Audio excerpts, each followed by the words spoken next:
Forever Arctic Sea. So Forever Arctic Sea is a super omega-3 fish and calamari oil with olive oil and lemon and lime. Okay, nakakatuwa tong product na to kasi ang ginagagawa nito sa katawan natin, ito naman yung nagtatanggal ng mga bara-bara sa ugat natin. Mga bad cholesterol. Kasi good cholesterol ito. Itong Arctic Sea, it's actually backed up by Dr. Jorn Dienberg. Dr. Jorn Dienberg is the father and discoverer of omega-3. He is a chief physician, world-renowned and foremost expert on omega-3 fatty acids. Meron siyang 350 publications at meron siyang recognition of outstanding contribution for the advancement of the heart health worldwide. Meron din tong expedition na ginawa, 5 expeditions sa Eskimos in Greenland. Kasi nung nag-aaral sila dun sa Eskimos in Greenland, they found out na yung mga tao dun sa mga Eskimo, yung mga malalamig, they found out na there are less than 1% of people na nagkakaroon ng heart issues, heart attack dun sa lugar na yon. Napakakaunti. Tapos sa Amerika, number 1 killer nila is heart attack. So kaya sila nagkaroon ng expedition dun sa mga Eskimo sa Greenland.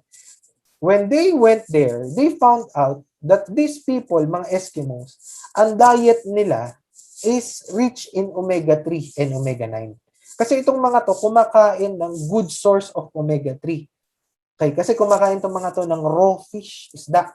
Okay? So, doon nila nakita na, we have to supplement our people sa West para magkaroon sila ng proper supply of omega-3. Kaya nagkaroon ng supplement na omega-3. Yan. Okay. So, ano ba ginagawa ng omega-3 or good cholesterol sa katawan natin? Ganito lang yan. Kung ito ugat mo, ang dugo natin, yan na nagde-deliver ng nutrients sa buong katawan natin. It's a big highway. Okay? So, yung ating mga ugat, okay, diyan dumadalo yung dugo, oxygen natin, nandyan. Kapag meron kang bad cholesterol, okay, tinatawag natin mga plaque, nakukuha natin sa mga prito-prito, sa mga, mga chicken, burger, fried chicken, burger, pizza, ano pa ba masarap yung kainin? Yung mga, alam niyo na yon, bad cholesterol, Nangyayari, yung mga bad cholesterol na yon, dumidikit dito sa gilid ng ating artery. So, anong nangyayari, yung dugo mo, nagkakaroon ng humps. Okay? Nai-interrupt, nagkakaroon ng humps. Kaya nagkakaroon ng pressure. Okay? So, kung papansinin nyo dito, nananarrow yung daanan ng dugo. Lumiliit ang daanan ng dugo. So, kapag nakita ng doktor yan, sasabihin niya sa'yo, maliit yung daanan ng dugo mo, magkaroon ka na ng cholesterol. Tataas yung presyon mo ngayon. So, kailangan mo mag-take ngayon ng tinatawag nating dilators o pang maintenance. Araw-araw mo iti-take yun. Ang dilators o maintenance, papalakihin niya yung ugat mo.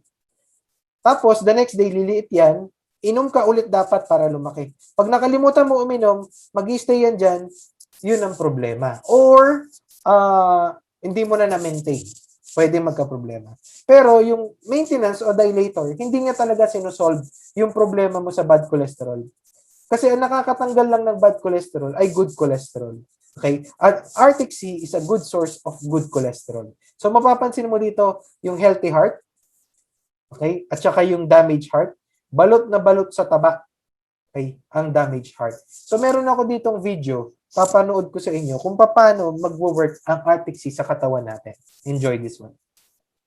For most people, their internal cholesterol gauge works well enough to keep their cholesterol at a good level. However, if your levels of cholesterol are too high, LDLs will leave extra cholesterol in the blood. If the HDLs cannot pick up all of this cholesterol, it will begin to build up on your artery walls, along with other fats and debris. This buildup is called plaque. Over time, plaque can narrow the blood vessels, and sometimes this buildup may even block your blood vessels completely. Plaque buildup on your blood vessel walls is called atherosclerosis. A narrowed or blocked blood vessel can prevent blood from getting to where it needs to go. If the blocked vessel is in your brain, it can cause a stroke.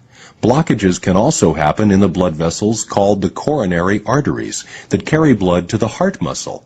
This blockage process is called coronary heart disease, and the end result can be a heart attack. Ayun, okay? So, nakita nyo kung paano. So, again, ang Arctic Sea, okay, it's the cleanest, pinakamalinis na source of omega-3. Bakit? Kasi ang ating produktong Arctic Sea, kinukuha natin yung good cholesterol source natin sa Arctic Ocean, yung mga isda, yung salmon, tsaka calamari natin, doon hina-harvest sa wild Arctic Ocean. Bakit doon?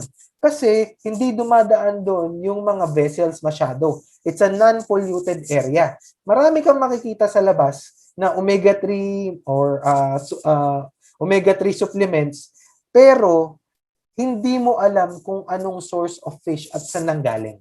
Kay Forever Living Products, non-mercury, malinis yung ating source of good cholesterol, which is Arctic Sea. So, ito, napaka-importante din, lalo na ngayon, napakainit, para makatulong siya sa blood circulation mo.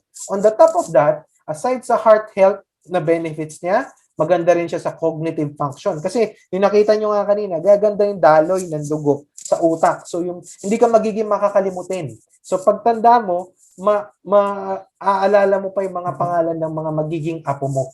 Okay? Eye health, makakatulong siya sa mata. Joint support, yung mga gouts, rayuma, malaking tulong yan. At sa balat, malakas makapagpabata ang omega-3 at omega-9.